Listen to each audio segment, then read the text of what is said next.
Potholes like these and overgrowth of vegetation like this are some of the main issues plaguing the 80 miles of streets here in the city of Fort Stockton. Now, if you take a look at where I'm standing, I mean, these streets are just falling apart, but one proposition on tomorrow's ballot could put a significant dent on the cost of those repairs. In a traditional school, a teacher stands at the front of the classroom and lectures, but in a flipped classroom, the learning is done at home on an iPad, and the work is done at school. This time last year, this cotton field in Garden City was bone dry, but as you can see now from my boots, I'm about a couple inches deep in mud. This may not be good news for my boots, but it is great news for cotton farmers. It happens in the blink of an eye. You press send, and it's gone forever, or so we think. This area has already been cleared by Apache Oil, where they plan to put in a drilling rig. Back over there is new construction for teacher housing, and about 1,000 feet from where I stand on the other side of those school buses is the elementary school. Now I'm standing next to a roadway that's considered one of the most congested roadways here in the Permian Basin, according to a new study by the Texas A&M Traffic Institute. Now this study looked at over 1,800 corridors throughout the state of Texas to see how they rank in terms of congestion. Now what's interesting is this is no longer a big city problem. Congestion, we see it all over the place here in the Permian Basin, and we're not considered one of those major metroplexes. Now, for example, this study looks at this roadway, 42nd Street, from Preston Smith all the way down to Andrews Highway, is considered one of the most congested roadways. Now, we rank 300 out of 1,800 corridors throughout the state of Texas. That's really high up there on this list. Now, another thing it looks at is annual congestion cost, and this roadway cost you guys over $8 million in congestion cost. Well, coming up tonight at 6, we're going to take a look at the top 3 most congested roadways here in the Permian Basin. Reporting in Odessa, Macey Meriggi, CBS 7 News. Jay, all of those DIYers and arts and crafters are at risk if they shopped at Michael's with one of these. Store this afternoon. CBS 7's Macey Meriggi joins us from outside of that store. Macey, how did the liquor store fare in this crash? Jay, take a look at this front wall of Carrie's Liquor Store, or what used to be the front wall of Carrie's Liquor Store. Now, crews have been working all afternoon to get this temporary wall up. Now, on this side, you can see what used to be the front door to the store. And over here on this side, you can see the steel security gate that's been totally mangled by this wreck. Now, inside the store, there were broken bottles and alcohol spilled all over the floor. But what's surprising about this is that no one other than the driver was injured in this incident. Now, Odessa Police. That's right, Jay and Tatum. I just spoke with a mother who says that the whole family is just heartbroken right now. Police aren't telling us very much at this point, but we have discovered that the victim was killed with a shotgun here at this house during a party. Tatum, yes, TxDOT officials have shut down Highway 191 from here at 1788 all the way down to Loop 250 in Midland. Now, the service roads are still open, but as you can see behind me, traffic is still moving pretty slowly. And although it's not as bad as last night, the roads are still very slippery. Authorities have made what they are calling a big break in the investigation into a bank robbery in Odessa last week. We're going to go now to CBS 7's Macey Meriggi. She is live at Commercial State Bank. Macey, what's the latest break on this investigation? Jay, the FBI and Odessa Crime Stoppers have received a tip that has led to a person of interest in the robbery at the Commercial State Bank here on Kermit Highway. Crime Stoppers just released this video to us. Let's take a look. Take a look at this man who is being called a person of interest in the holdup last Thursday of Commercial State Bank on Kermit Highway. This video was taken about 30 minutes prior to the bank robbery at a nearby convenience store.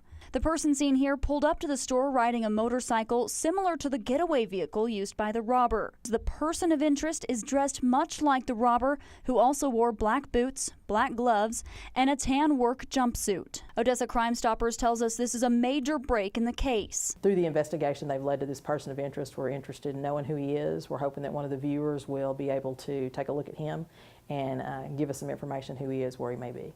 Once again, take a close look at this man. He's described as a Caucasian or Hispanic male. He was seen leaving the bank with a purple lunch bag full of cash and took off on what they're describing as a black crotch rocket motorcycle.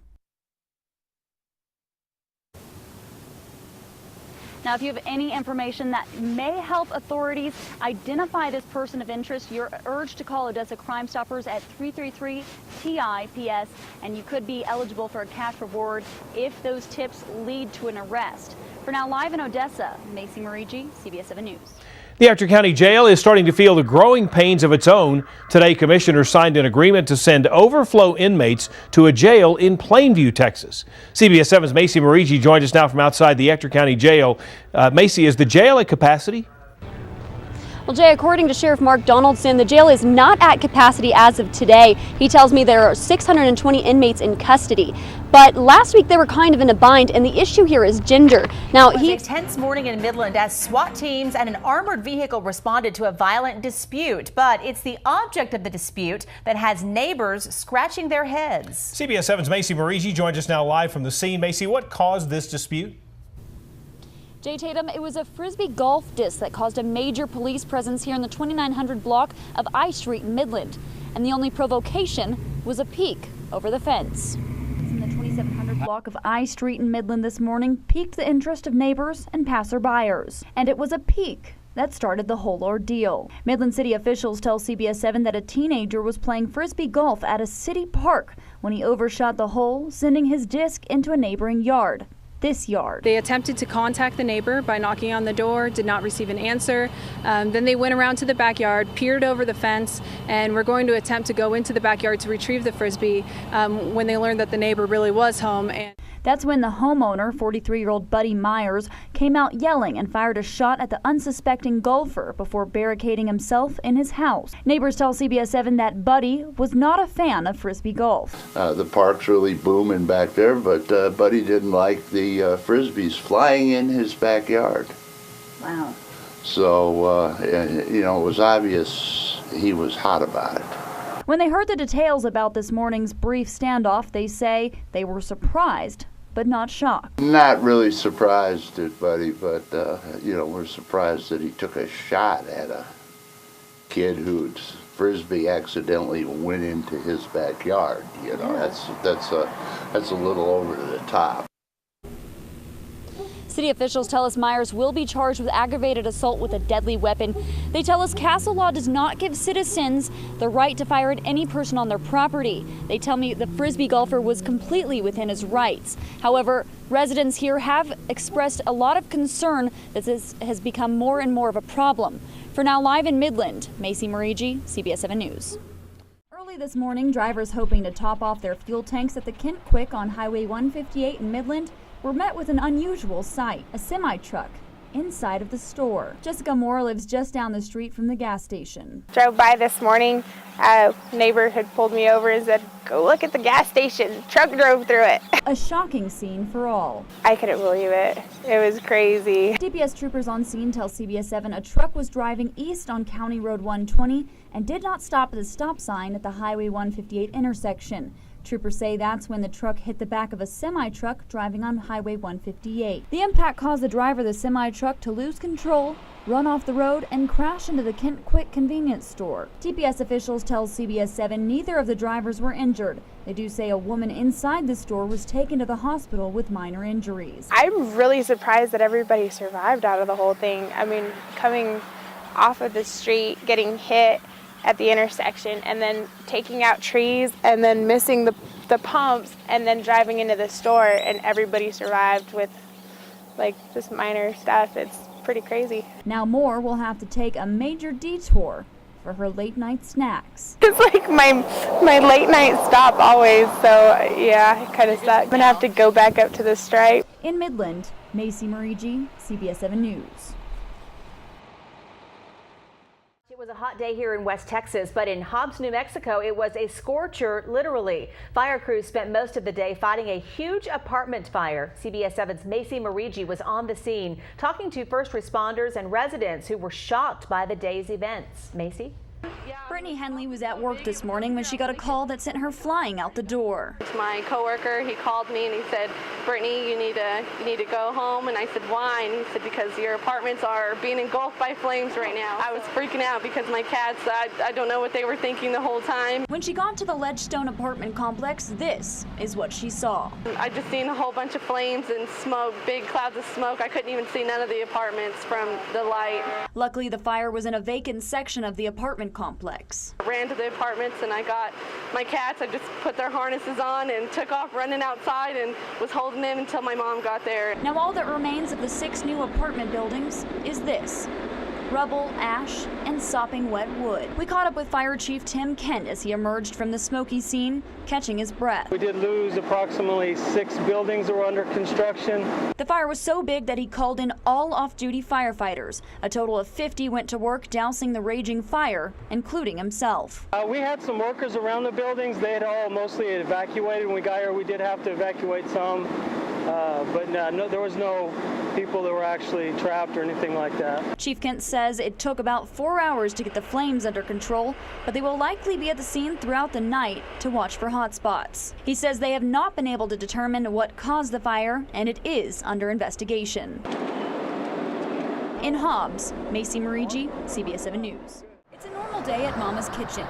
Mom oversees son and daughter as they whip up fried potatoes and roast steaks for hungry customers. But sizzling oil is not the only thing packing heat in Mama's Kitchen. So Rebecca, do you carry? I do carry. Even here in the restaurant? Yes, ma'am. Most restaurants these days have a sign on the front door that reads something along the lines of no shirt, no shoes, no service. But this locally owned, family-run business has a slightly different message for customers when they walk through this door. Rebecca just recently trained for and received her concealed handgun license. They called us and said, hey, we noticed you don't have anything like that. Are you against it? And I said, no, I'm not against it. So I invited them to come on over and put their sticker on the window. So I asked Rebecca why she carries. Personal safety. Yeah. The crime rate is going up, and I feel the need to protect myself and my children at all times. Although Rebecca has no cause to feel unsafe at work, she believes it's better to be safe and prepared than to be sorry. Yes. I can pull my gun quicker than a police officer can get it. None of the customers we talked to carry concealed weapons. No, I don't know. That's why it's concealed. Yeah. Yep, you never know. Unless they outright say, hey, I'm carrying, you'll never know. For CBS 7 News, I'm Macey Meriggi.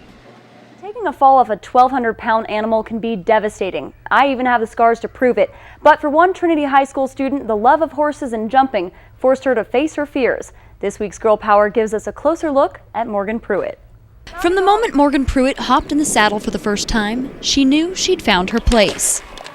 And as many little girls dream of, Morgan got a horse of her own, Boomer. But her dream horse quickly turned into a nightmare. We started going over some jumps, and after every single jump he would start bucking. After the first one I lost my stirrup, and he went over the second one and bucked, and so of course I fell. I had a huge fracture in my intertrochanter, and it was like basically sticking out this way. Morgan couldn't walk for 6 months, but the pain was not just physical. And it was really emotionally tough. It wasn't like I just got back on. Every time I fell, which I fell a lot after that actually, it was kind of like a step back, like, oh my gosh, am I doing the right thing? But as every rider, young and old, knows, you always get back on after you fall. I was a little bit nervous, like what if I forget how to jump? After several years out of the saddle, Morgan just recently found the courage to tack up, hop on, and move forward. And it was like a day that hadn't even passed. It was amazing, just getting back into jumping. Now, if you ever make it out to the polo grounds,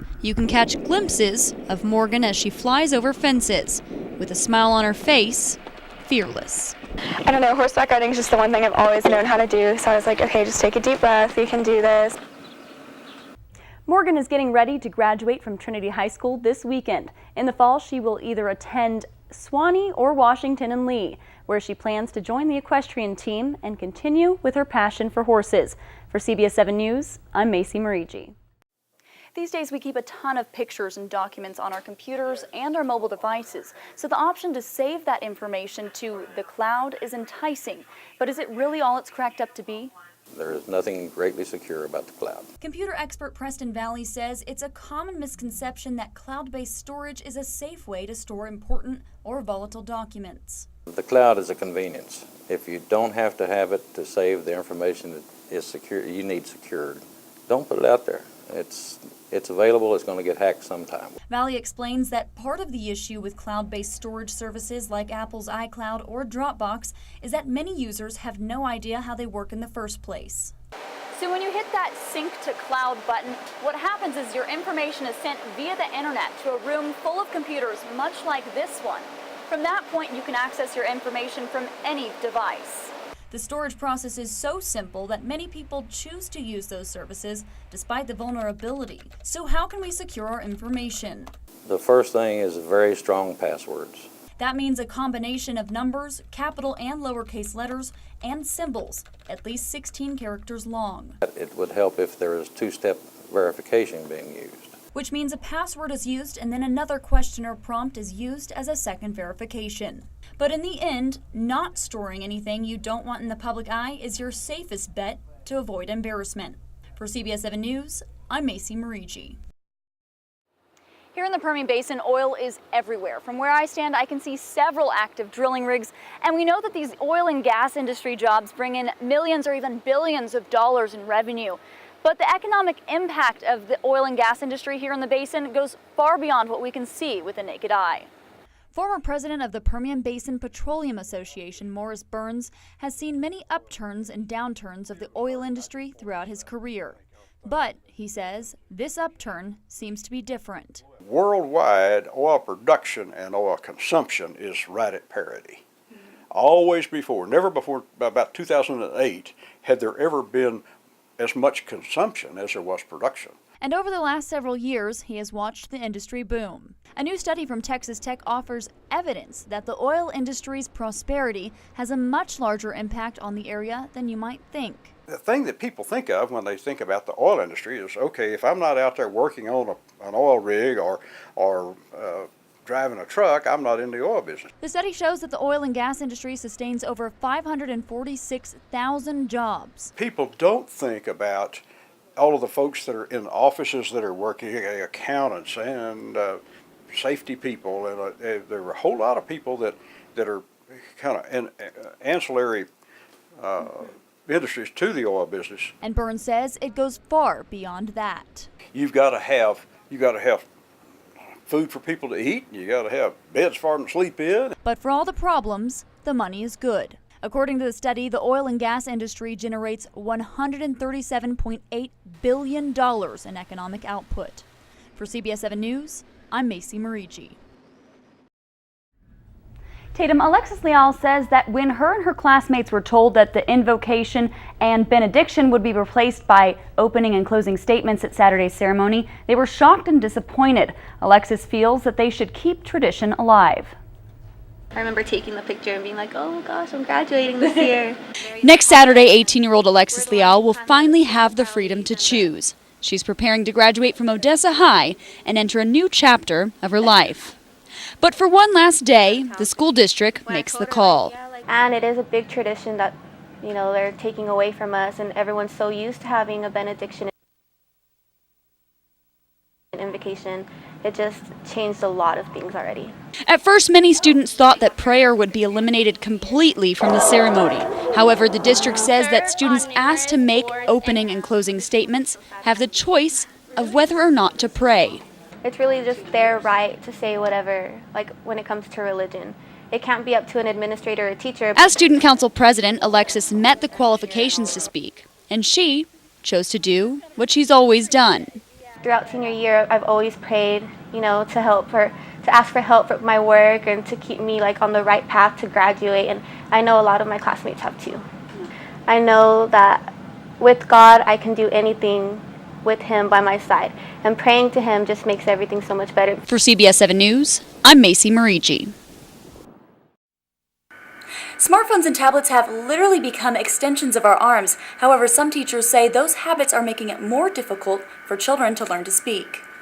For Carver Early Education Center teacher Dion Paquette, a silent classroom is scary. When you do have a completely quiet classroom, you don't know who's learning and you don't know who's not learning.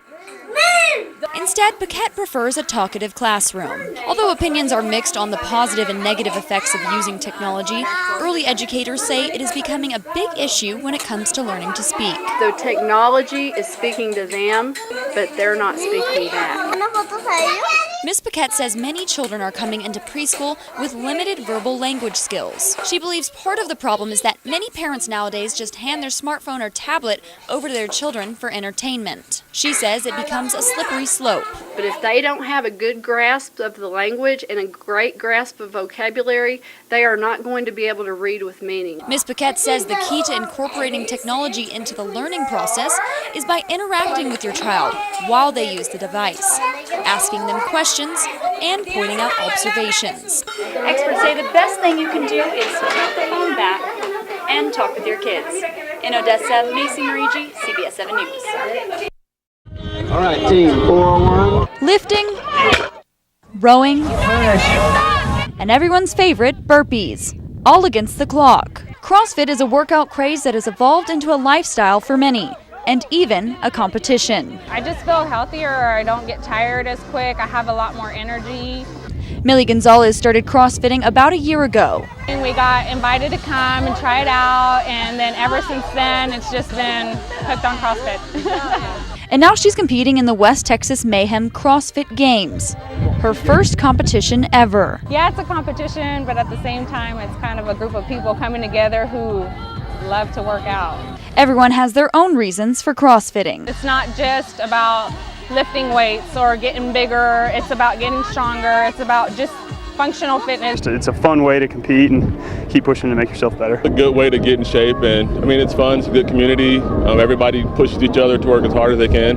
The benefits that it's offered to me personally, both physically, emotionally, nutritionally, doesn't compare to anything I've done at all. These athletes say it's all about staying fit with a little healthy competition mixed in. In Midland, Macey Meriggi, CBS 7 News.